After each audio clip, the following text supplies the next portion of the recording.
சொன்னது காரணம் என்ன? இறைவனையே போய் சொன்னாங்க. இவர் நேரம் போயிட்டு பார்க்க முடியல. யார் அறிவார் எங்கள் அண்ணன் தந்தையை? யார் அறிவார் அவன் நீளமும் மகனும்? அவன் எத்தகையவன், எப்படிப்பட்டவன், எப்ப பிறந்தவன்? ஏதாவது சிவபெருமானை பற்றி யாராச்சும் சொல்ல முடியுமா?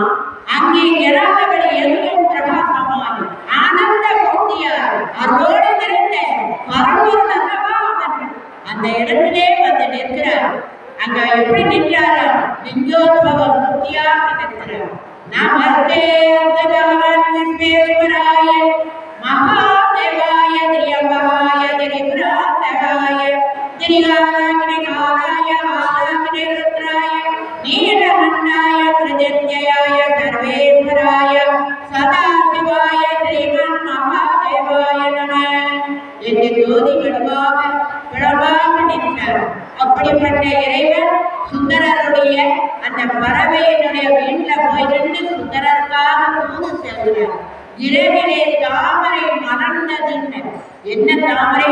இறைவனுடைய குஞ்சிதவாதம் என்று சொல்லக்கூடிய திருமணி தாமரை திருவாரூரில் மலர்ந்தது. அப்படிப்பட்ட நிலையில அவரை சேர்த்து வைக்கிறார். அதன் பிறகாக அவர்கள் தலங்களோடு செல்கிறார். அப்படி சென்றவர் எங்கே சென்றார் என்றால், எல்லா வல்ல பரம்பொருளால் குடிகொண்டு இருக்கக்கூடிய மணிமுத்தா ஆறு பக்கத்துல விருத்ராட்சம் போகிறார். விருத்ராட்சத்தில் போய் இறைவனை வழிபாடு செய்கிறார். அந்த இடத்திலே இறைவன் 10,000 பொற்காசுகளை கொடுத்தார். அப்ப அவர் சொன்னார், ஆமா இந்த பொற்காசுகளை கொடுத்துட்டியே, இதை அனைத்தையும் நான் எப்படி கொண்டு போய் திருவாரூர்ல போய் சேர்ப்பேன் அப்படின்னு. அப்ப இறைவர் சொல்கிறார், இந்த மணிமுத்தா ஆத்துல போட்டு அதன் பிறகு நேரா போ. அங்க போனேன்னா கமலாலய குளம் இருக்கு பத்தியா, அந்த குளத்துல போய் திருவாரூரை எடுத்துக்கோன்னு. இதைத்தான் நம்ம வேடிக்கையா ஆத்துல போட்டுட்டு குளத்துல தேடினா கிடைக்குமான்னு கேட்கிறோம். கிடைச்சது.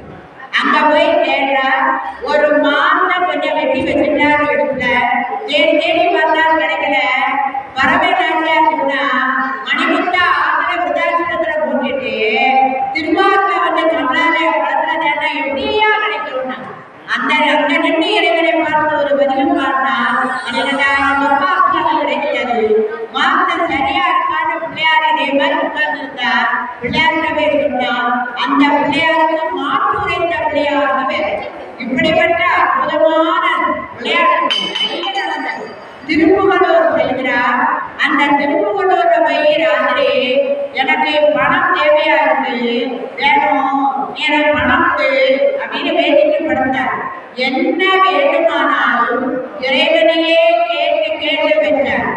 அங்க படி எதுக்கு கேட்டார்? எனக்காக ஏதாவது கேட்டாரா அப்படின்னா இல்லை. வசந்த உற்சவம் நடத்தணும், திருவிழா நடத்தணும், அடியாருக்கு சோறு போடணும், இப்படியே சிவ பூஜைக்காக கேட்டார். அங்க போய் ஒரு செங்கலை வச்சு படுத்தார். அப்படி படுத்த உடனே அந்த செங்கல் காலையில எழுப்பி மேல படுத்த புண்ணை நீக்கி பார்க்கிறார். செங்கல் தங்க செங்கலா மாறுது. அந்த செங்கலை தங்கமா மாறினால இன்னைக்கும் நிறைய அடியார் பெருமக்கள் ஒரு புது வீடு கட்டுறாங்கன்னா வாஸ்து பூஜை செய்யும் போது செங்கலை வாங்கி அந்த திருப்புகலூர் கோயில போய் அங்க இறைவனுக்கு வழிபாடு செய்து அந்த செங்கலை கொண்டு வாஸ்து வைத்தா வீடு சீக்கிரம் கட்டி முடிக்கலாம். அதற்காக வாங்கிய லோனும் சீக்கிரமா கட்டப்படுது என்பது ஐதீகம். அப்படிப்பட்ட பாபாவை இருக்கு. அங்க சொல்ற சமானி அறியாம உலகம் நீங்க இம்மையே தரும் சோறும் ஊரையும் நீக்கலாம், இடர் கடலுமா பொய்மையாளரை பேசாதே, எந்த புகழோர் பேசும் என்ன? பொய்யா இருக்கக்கூடிய மக்களை போய் நீ வாழ்க, மன்னன் வாழ்க, ஒரு கொச்சை வாழ்க, குலம் வாழ்க அப்படின்னு வாழ்ந்தார்கள். என்னைக்கு இருக்கக்கூடிய இறைவனுடைய போலப்பாடு, அந்த இறைவனை வாழ்த்து, அவர் புகழை சொல்லு அப்படின்னா மாணிக்க வாசகர் வாழ்த்தினாரே. நம சிவாய வாழ்க, நாதந்தாள் வாழ்க, இவை பொழுதும் என்னெங்கில் நீ காதால் வாழ்க, கோபலியாண்ட குருமணி தந்தாள் வாழ்க, ஆகமமாகி நின்று அன்னிப்பாள் வாழ்க, ஏகன் இறைவனடி வாழ்க, என்று பாடுகிறார். இறைவனை வாழ்த்தணும், ஒருவரை ஒருவர் வாழ்த்தணும், உயிர்களை வாழ்த்தணும். ஏன் மரம் செடி கொடிகளை பார்த்து நாம் நீரை பார்த்து வாழ்க வாழ்க வாழ்ந்தனா அந்த செடி கூட நல்ல வளர்ந்து நல்ல. அப்ப ஒருவரை ஒருவர் வாழ்த்துவது யாரு? நம்மளா இல்லை, உள்ள ஆன்மா வரும். நம்ம எல்லா இடங்களையும் எழுதி போடுறோம். வயசாக எனக்கு அதனால வாழ்த்த வயதில்லை, நான் வணங்குகிறேன். வாழ்த்துவது இந்த உடல் அல்ல, உயிர் வாழ்த்துகிறது. உயிர் அனாதியானது. எப்போது இறைவன் உண்டோ அன்னைக்கே இந்த உயிரை இருக்கு. உயிருக்கு ஏது வயது? வாழ்த்துவது உயிர். ஒரு சினிமா பாடலர் கூட அருமையாக பாடுவார்கள். சொல்ல சொல்ல இனிக்குதா முருகா உன் பெருமையை சொல்ல சொல்ல இனிக்குதா. அந்த பாடல அருமையா சொல்றார். வாழ்த்துவது உன்னதோ முருகா உன்னதோ சொல்ல சொல்ல இனிக்குதடா. அப்ப உள்ள இருந்த வாழ்த்துவது இறைவனுடைய அருள். அந்த பசுவாகிய உயிர், அந்த உயிர் நித்திய என்று நீ அன்று நான். அப்ப எல்லாம் அந்த வருவதாகிய இறைவன் என்று உண்டோ அன்றே இந்த உயிர்களாகிய நாமும் இருக்கிறோம். நம்மை பற்றி கொண்டிருக்கிற மரங்களும் இருக்கு. ஆனா நம்ம என்ன செய்யறோம்னா இறைவனை அணுகாதே இந்த மரங்களை பற்றி கொண்டு துன்பத்தில் அழிந்து கொண்டு இருக்கிறோம். என்னைக்கு இந்த உயிர்கள் தான் பற்றுவது நிரந்தரமில்லாத வஸ்து என்பதை உணர்கிறதோ அன்று எல்லாம் அந்த பரம்பராகிய இறைவனை அடையக்கூடிய பேரை பெறும். அதனால இவர் சொல்கிறார், தம்மையே புகழ்ந்து இசை பேசினும் சாகினும் பொய்மையாளரை பாடாது என்னை புகழர் பாடும். புகழோடு இருக்கக்கூடிய இறைவனை பாடுவா, அவன் உனக்கு என்ன வேணாலும் தருவான் அப்படின்னு பாடுகிறார். அப்படியே நேரே வருகிறார். சேரமான் பெருமானோட நட்பு கிடைக்கிறது. அவரோடு கொஞ்ச காலம் இருக்கிறார். அதன் பிறகு இந்த இருவரையும் திருமணம் முடிந்த பிறகு நினைத்தார், நமக்கு போகும் இந்த இல்வாழ்க்கை என்று எண்ணுகிறார். நேராக வாஞ்சை களம் நோக்கி வருகிறார். அப்படி அவர் கொங்கு நாட்டு பகுதிக்கு நாட்டில் இருந்து கொங்கு நாட்டுக்கு வருகிறார். கொங்கு நாட்டில் வரும்போது கொடுமுடி என்று சொல்லக்கூடிய ஒரு அற்புதமான தலம். அந்த இடத்துல வாரா. அது என்ன இடம்னா நம்மளாம் யார கேபி சுந்தரம்மாளா நினைக்கிறோமோ, யார அவையாரா நினைக்கிறோமோ அப்படிப்பட்ட நம்மோடு வாழ்ந்த பெண்மணியாகிய அந்த கேபி சுந்தரம்மாள் பிறந்த ஊர் கொடுமுடி. அந்த கொடுமுடியில உள்ள இறைவனை தான் அந்த அம்மா பாடிட்டு இதே போல திருக்கோயில உளவாரப்படை பண்ணிட்டு வரமா உட்கார்ந்து பாடினாங்க.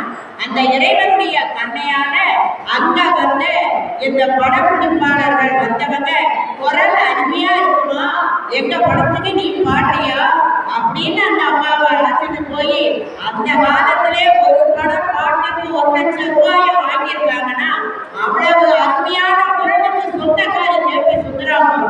அவங்க பிறந்த ஊரு கொங்கு நாட்டுல கொடுமுடி என்று சொல்லக்கூடிய ஊர். அந்த இறைவன் அவ்வளவு அருமையான அந்த இறைவனுக்கு உளவாரப்படி பண்ணினா அவருக்கு தொண்டு செய்தா. அங்க இருக்கக்கூடிய குப்பையெல்லாம் அடி போட்டா, அந்த இடத்துல இருந்து மலரை பறிச்சா. இதையெல்லாம் செய்து நேரம் போவதற்காக 2 பாட்டை பாடினான். அந்த குரல் அவளை இருந்தது. அப்படிப்பட்ட குரலை கொடுத்தவன் அந்த ஈசன் அல்லவா.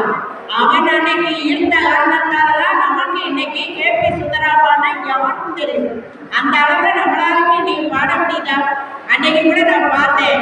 இங்கே கூட ஒரு பொண்ணு கேபி சுந்தராமனுடைய பாட்டை இந்த 10 நாள்ல ஒரு நாள் பாடிச்சு. ஒரு பொண்ணு ஓடு தாளோடு உள்ளே பாடுங்க பாடி வந்தேன் பரம்பொருளே ஆடுங்கான் எடுத்து நடமிடுவா என் தமிழவனை படித்தனா ஆடுவழி தகதட தகதட ஆடவா சிவசக்தி சக்தி சக்தியோடு ஆடவா ஆடலாங்கடே ஆடங்காட்டினே ஆண்டுநாயகனே இதே பாட்டை இதே மேடையில இந்த 10 நாள் திருவிழால இதே ஒரு பெண்ணை ஒரு நாள் பாடுவாங்க. அப்படிப்பட்ட கேபி சுந்தராமனுடைய பாடல் அவசியம்.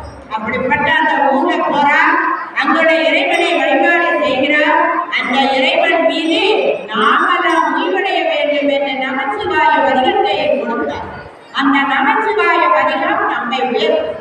அந்த இறைவன்டவே சொல்றார், இறைவா ஒரு நாள் எனக்கு கண்ணு தெரியாது, நிக்கவங்களா யாரும் தெரியாது, பாலும் கடைவாயில வடிஞ்சிடும், என்னால உன் பேரை சொல்ல முடியாது, அப்போ கூட என் நாக்கு உன்னைய